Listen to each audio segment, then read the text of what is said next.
¿Cómo te va, Federico Guillermo? Te iba a decir. Federico Copta con Hoy nosotros. llegó bien Julio. conectados. Hola, hola. Hola, Fede. ¿Cómo les va? Todo bien, se ha venido de blanco, impoluto. Ah, sí.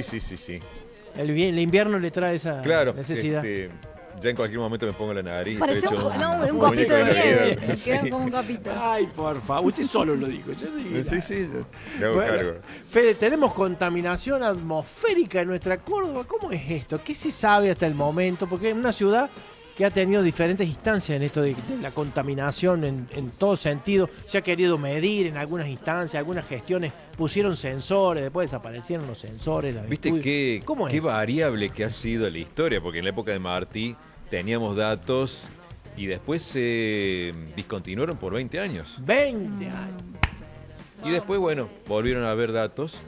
Pero lo cierto es que Córdoba tiene una complicación respecto a la contaminación atmosférica porque estamos en una zanja que es la que produjo el río Suquía. Ah, Entonces, los vientos que son predominantes del norte o del sur, es como que ahí no alcanza a limpiar bien.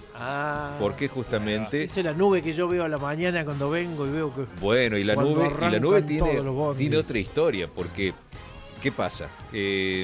Vas a notar que la nube se va a formar sobre todo en esta época fría. Sí. ¿Por qué? Porque resulta que los contaminantes que van produciendo los vehículos, que van emitiendo, por ejemplo, óxidos de nitrógeno, hidrocarburos, entre otros, van a tener una reacción química con la luz solar. Entonces, resulta que los óxidos de nitrógeno con la radiación ultravioleta van a formar ozono, y ese ozono se va a unir después con los hidrocarburos y van a formar una mezcla irritante llamada smog. El smog, el nombre, la etimología tiene que ver con el inglés. Smoke es humo. Ajá. Y fog es niebla. Entonces, la etimología es humo-niebla. Claro. Y es bastante frecuente en Córdoba. Por Y es esta cuestión que frecuente decís vos. en esta época, pero por otro efecto más. Resulta que cuando empieza a hacer frío, se da un efecto que se llama inversión térmica. ¿Qué se trata esto? Bueno, ¿Qué es? viste que cuando vamos a las sierras, hace más frío en la sierra que acá. Sí. ¿Por qué? Sí. Porque estamos más altos. Sí. Entonces, más o menos cada 180 metros de altura, baja 1 grado centígrado la temperatura. ¿Esa es la fórmula? Sí, Bien, mira, la relación. por eso- 180 metros, 1 grado menos. por eso si haces 1000 metros son 6 grados más o menos. Bien. Con lo cual, si decís, bueno, el Champaquí tiene 2900 y acá tenemos tanto, bueno, te imaginas el frío que hace ahora allá. Friazón tremendo. Nieve, Bueno. hielo debe haber. Por eso. Ni sabemos acá. Es tremendo. Pero, ¿cuál es el punto? Cuando vos tenés esa estratificación térmica, el aire que es más caliente, que está abajo, asciende. ¿Por qué? Porque es menos denso. el calor eso es siempre lo normal. tiende a ascender. Siempre el aire caliente tiende a ascender. Claro. Durante la noche, ¿qué va a suceder? Que el sol ha irradiado sobre el suelo, mandó toda la radiación y se enfrió el suelo. Claro. Entonces es más frío abajo que arriba. Por eso se llama inversión térmica, Claro. porque está al revés. Mira. Tendría que ser más caliente abajo, pero es más frío abajo. Sí. Y si es más frío, el aire es menos denso, es más pesado. Claro. Entonces los contaminantes quedan ahí acumulados. Y no hay viento y seguimos contaminando. Y por eso recién vas a ver que esa nube marrón grisácea que tenemos sobre la ciudad se disipa más o menos a las 11 de la mañana, al mediodía. Claro. Cuando empieza a calentar un poco más. Mira, Cuando calienta O sea y que lo que entonces nosotros vemos comienza como la una renovación vertical. aparente neblina, por ejemplo, se puede comparar con eso, ¿no? A Esa nube, ¿no? Bien, a veces Que hacías mención. la neblina tiene que ver, eso ya es otro fenómeno que tiene que ver con el agua. Ujú. Pero en el caso de que también se puede formar esa neblina junto con el smog. Las dos cosas. Claro. Las dos cosas juntas. Uno se le imagina la mancha de la contaminación y se te viene México, DF, que viene que ves Ah, o Santiago de Chile, Santiago que de ves así como Chile. unas nubes. No se ve el encima, aeropuerto. No, a que no se ve 200 metros. nada. Claro, a Y mí todo el el mundo otro te dice día- es el smog. A mí el otro día estaba en el shopping, ¿viste? De Villa Cabrera, que tiene el estacionamiento que es un poquito más alto. Claro. Y me pasó eso, vi, pero no era neblina porque la visión era clara, pero se veía a lo lejos esta línea que vos describís, se veía perfecta. Así es. Se Y recorta honestamente mejor, claro. me sorprendió muchísimo porque nunca lo había visto de esa manera. Y digo, mirá cómo se nota y también la sorpresa es esto está siempre en nuestro ambiente, solamente que ahora lo podemos ver por estas condiciones que decís vos, lo vemos de manera más clara, pero en realidad Justamente está porque siempre. ahí queda acumulado por Claro. esta cuestión de la inversión térmica que tenemos en esta época del año. Pero digo, es preocupante la cantidad de contaminación parece? que, Y que eso- existe aunque no la veamos, digamos. Y muchas sí, veces. eso lo Sí, respiramos. sí, sí. Y Claro. dentro de las estadísticas, por ejemplo, la OMS habla de una de cada 9 muertes tiene que ver con cuestiones respiratorias y los contaminantes, obviamente, empeoran todo Yo eso. me acuerdo con mi familia cuando vivíamos en un barrio, después nos mudamos hace mucho tiempo al centro, al Verdi. Sí. Las cortinas, viste que Sí, antes las ¿cómo casas quedaban? con cortinas de bien espesas, pero era lavar las cortinas, no sé, cada 15 días, y vos veías que salía no un color tierra, era un color gris, un hollín. Bien. Era el smog, chicos. Yo por primera claro. vez me tenía contacto con el Claro. ahí viéndolo en el agua, era Bien, impresionante. imagínate eso que es una cortina que es algo pasivo. Sí. Nosotros respiramos más o menos 13 kilos de aire por día. Kilos de aire. 13 kilos de aire. 13 kilos de aire. Montonazo. Uno piensa en agua, va a decir, tomo 2 litros de agua por día, bueno, estoy hecho. Bueno, 13 kilos de aire por día. Entonces, todo el tiempo metemos aire y largamos. Es fuerte saber el número. Sí. Es fuerte saber el número Sí. y imagínate que todo ese hollín va quedando en los pulmones. Claro. ¿Y cuál es el problema? Porque el hollín está compuesto por particulados. Los particulados son justamente partículas chiquitas. Sí. Esas partículas, estamos hablando de las más problemáticas, de 2,5 milésimas de milímetros. Son muy chiquitas. Nosotros cuando, por ejemplo, vamos a limpiar un lugar con polvo, después vamos a tener moco con tierra. Sí. Bien. Nuestro sistema respiratorio está adaptado para filtrar eso. Sí. Claro. Por eso tenemos el moco con tierra. Claro. Luego tenemos todo lo que es la tráquea y los bronquios con unas células que tienen como una especie de escobitas.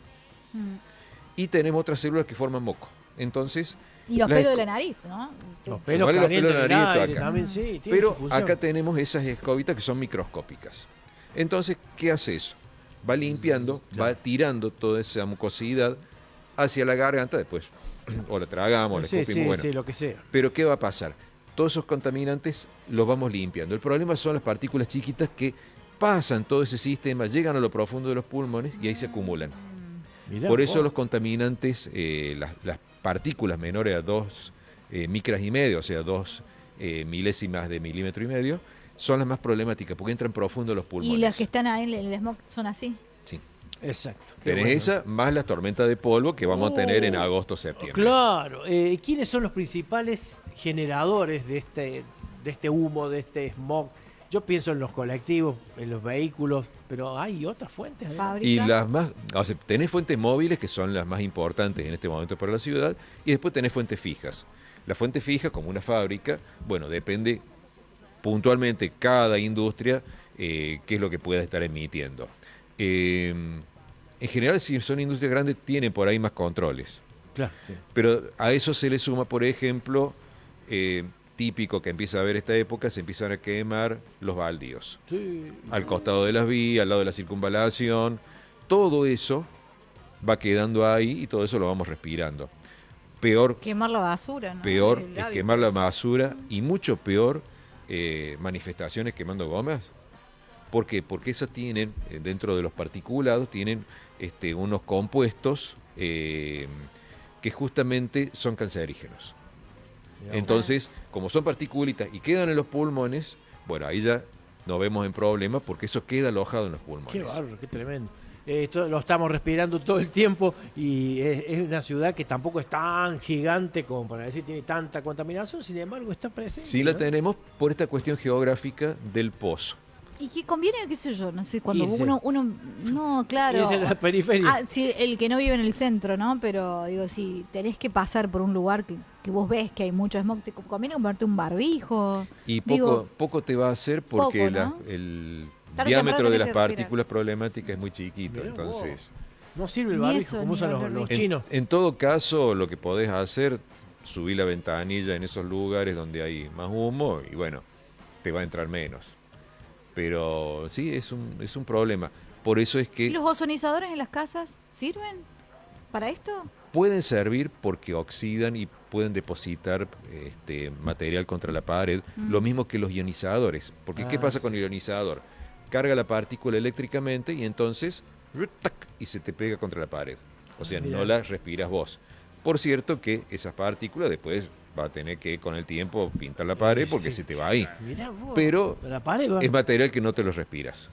Bueno, qué bueno. Y también estaban pensando en cuanto a los vehículos, inventaron los catalizadores, menos plomo en las combustibles, viste, los vehículos GNC, los ómnibus a GNC, no ha servido de mucho por lo que veo.